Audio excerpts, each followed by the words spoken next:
We're going to quickly transition to our main speaker this morning. So Donna Varona, if you would join me up here. Good morning. I don't know, I'm pretty tired. I don't know about you guys.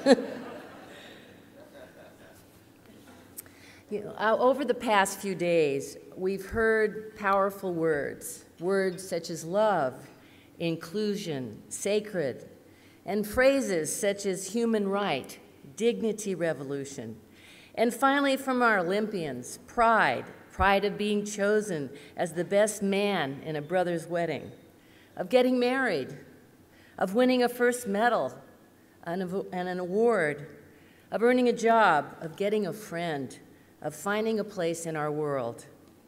Things so many take for granted as a rite of passage through life. I've been asked often how I got involved in the Special Olympics. Looking back, I often reflect about a phone call that altered the direction of my life. It came from a person who had lost so very much to war and violence. 3 brothers, a World War II hero, a president, a senator running for office, but most of all, 3 beloved brothers who held such promise for a nation seeking leadership. Looking back, I marvel about Eunice and her family, those who lost so very much, but give back so very much more. Inspired by her sister Rosemary, who was a person with ID, Eunice set out to make a better world for them and for us. I've been working in this program since 1968. I got a call right after Eunice Shriver started the first Special Olympics program in Chicago. I had been working for Vice President Humphrey in an inner-city program. It was a program aimed during the civil rights era at stopping the violence in our cities, of helping people who were so frustrated they struck out in anger, of my friends from the Olympic Games. Eunice had asked me about them. Wilma Rudolph, the first African-American woman to win 3 gold medals in the Olympics. She'd been brought up as a sharecropper's daughter, one of many children, had polio as a youngster and had overcome that, to win 3 gold medals in Rome for the United States, but only to go back to the South as a woman of color and have to enter the hotel through the back door. I remember working with Wilma Rudolph in those programs and saying to her, "I'm with you, Wilma." Discrimination comes in many forms, and as a child of the 60s, we experienced them firsthand, and many of you still experience them every day. Of my Olympic partners who, because of the color of their skin or their sex, had limited opportunities. So when Eunice called, I came, and my life has changed. Today we look at the future, from the founder to the future. And the theme today really is the theme of all of the Special Olympic movement: how to get beyond discrimination, how to open the door for new opportunities. My particular area in women's sports began also after those years with Humphrey and Eunice, focusing on women in sport. When I competed in the Olympics, only 1/3 of the opportunities were open for women to compete in the games. There was no marathon, no women's basketball. They just added women's volleyball for the first time. Women weren't coaches or teachers or sportscasters.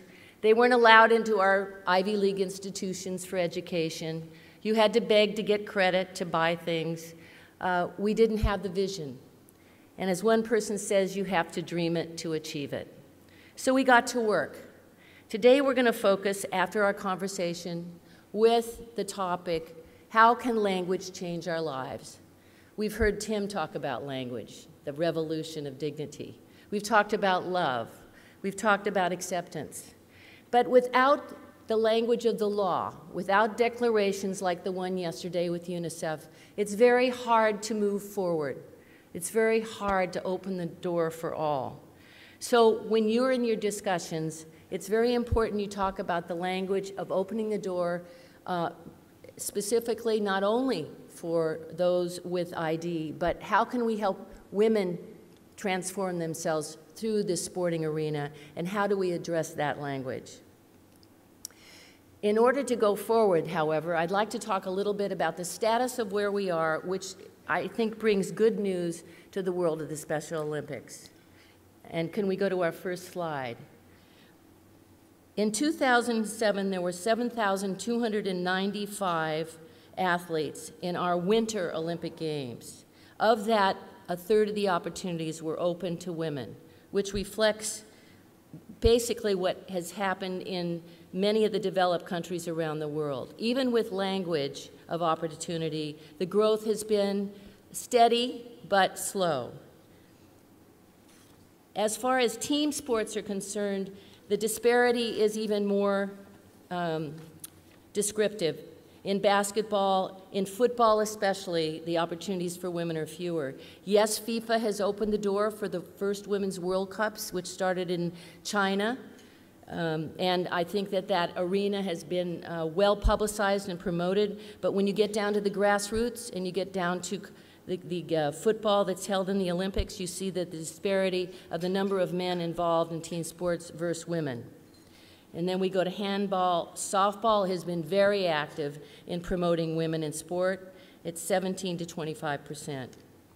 Going on to the Summer World Games, I think we see some real advances even over the world of international sport as it relates to world championships and the Olympics.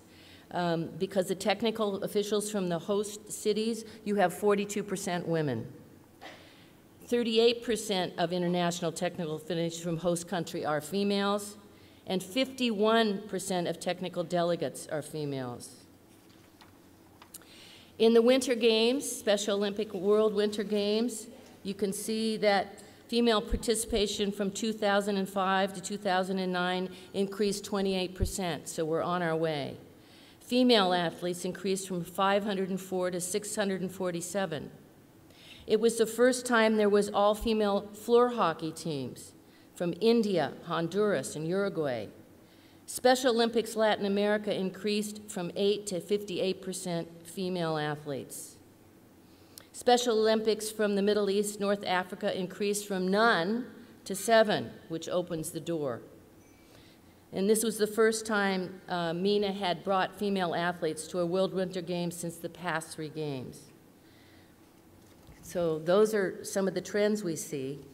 And the proposed language, as you focus on women, would be Special Olympics embraces and supports promotion of girls and women in our sports toward implementing the principle of equality for all our athletes.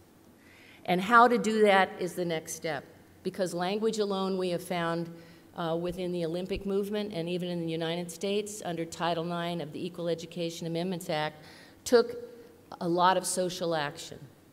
Action from the boys' clubs and the girls' clubs, action from the Women's Sports Foundation, actions from the Women's Legal Center. And on the, International Olympic Committee from Lausanne, Switzerland, language of support was added only a few years ago because the final push had to be made for participants on the field of play. At the next Summer Olympics in London, all sports will be open to women, including boxing. The only one that isn't open to both sexes is synchronized swimming, which is only open to women. So now we have the reverse issue. And this is up for discussion. In our world of Special Olympics, there are some interesting trends too. Special Olympics participation trends continue. Our women continue longer often when they get involved in the Special Olympics, well into their 20s. And you'll hear later from Loretta Claiborne, who's a little bit older than that, who has found participation in many sports and has competed in many Special Olympics. However, as again reflected in the slides, team sports, we need some work in the team sports. We all know the power of sport as a transformative tool, and we know how important it is because I know I'm speaking to the choir. It is, however, reported that 93% of women with disabilities are not involved in a sport, and women comprise only 1/3 of the athletes with disabilities in international competitions. Let's see, I'm just going through my notes, thank you. So we all know then, as we've experienced, that sport has a transformative power, and we've also found out that by research, which we discussed yesterday, that there's no question when you hear the ambassadors that sport and the participation in sport helps self-esteem, helps many of our athletes find a place in society, helps them find jobs, helps them learn how to deal with their health and well-being. And now I'd like to bring up our speakers who are going to join in the conversation before we break into our breakout sessions.